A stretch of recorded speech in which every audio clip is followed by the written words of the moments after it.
ningependa ni apologize kwa kukuja late. Si nzuri kama rais anakuja mbele yangu, na mheshimiwa president wangu Raila Amolo Odinga, I'm very sorry sir. Wananchi power, wananchi ria, wananchi ra, wananchi tibim, Kibra tialala, Kibra tiagas.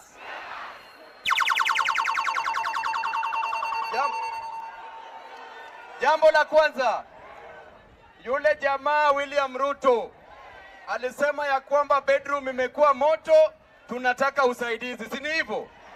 Nataka kumwambia ya kwamba bedroom ilikuwa moto ukweli. That's why Mama Ngilu alikuja juu alisikia bedroom iko moto, akuja asikie utamu ya bedroom.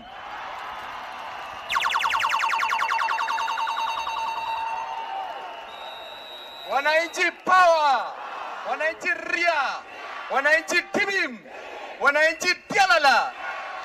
Jambo la pili, mama yetu vile vile Waiguru alitoka Kirinyaga mbali sana, alisikia bedroom kuna utamu fulani, akasema naye haezi enda bila kupewa kitu.